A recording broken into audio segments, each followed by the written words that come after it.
really our fault. So we've done this song many times, many different ways, with many different theories behind what the words are. So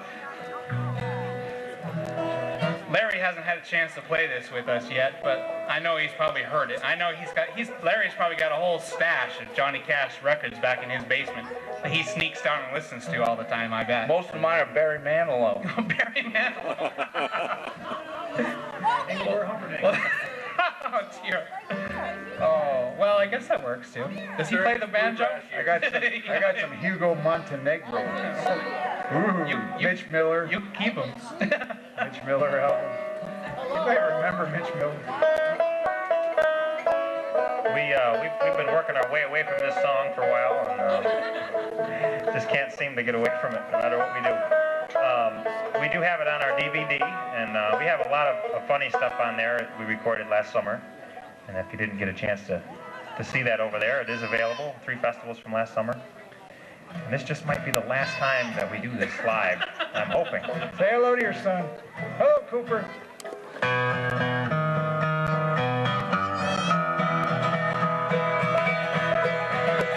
I'm going to start it off with what I usually put in the middle when I forget the words. It goes like this. Well, I left Kentucky back in '49 and went to Detroit working on the assembly line. The first year they had me putting wheels on Cadillacs. Now every day I'd watch them beauties roll by, and sometimes I'd hang my head and cry, because I always wanted me one that was long and black. So one day I devised myself a plan that should be the envy of most any man. I'd sneak it out of there in a lunchbox in my hand.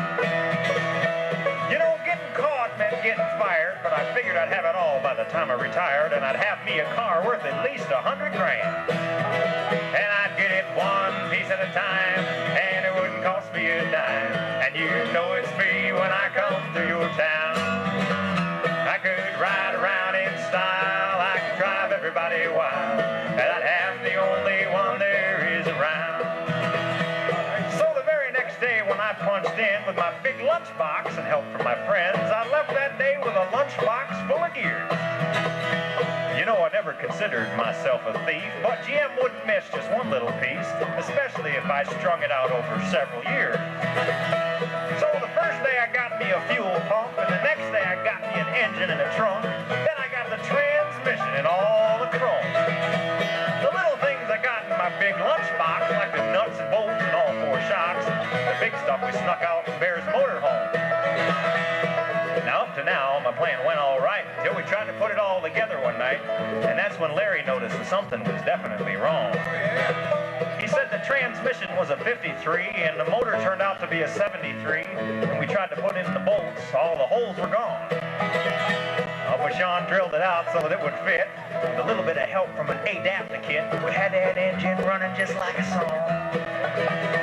You know, the headlights, they were another sight. We had 2 on the left, 1 on the right. When Larry pulled out the switch, he said all 3 of them came on. You know, the back end looked kind of funny too, but we put it together, and when we got through, well, that's when we noticed we only had 1 tail fin. Now, about this time, my wife walked out, and I could see in her eyes that she had her doubts. She opened the door and said, "Honey, take me for a spin."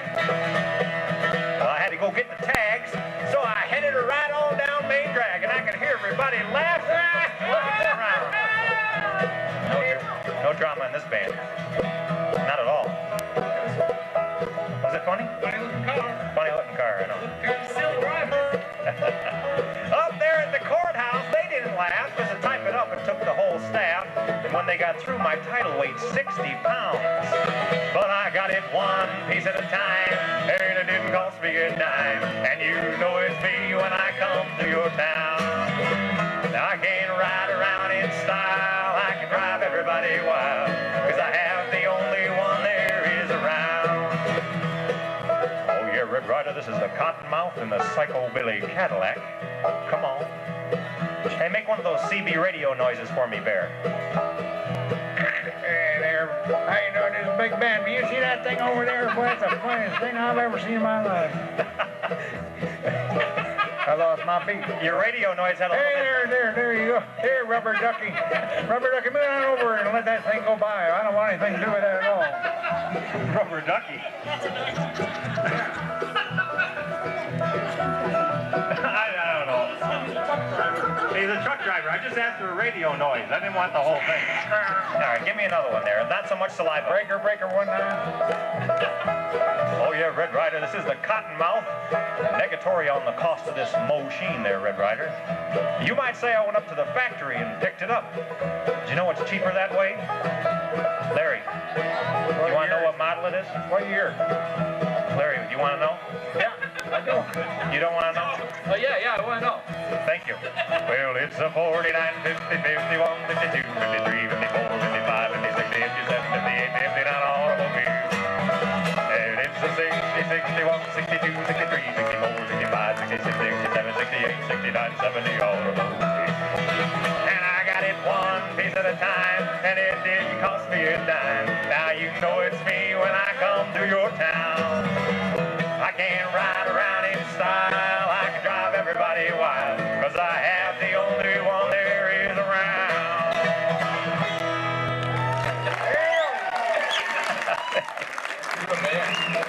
Oh, yeah, Big Ben, let's get on out of here.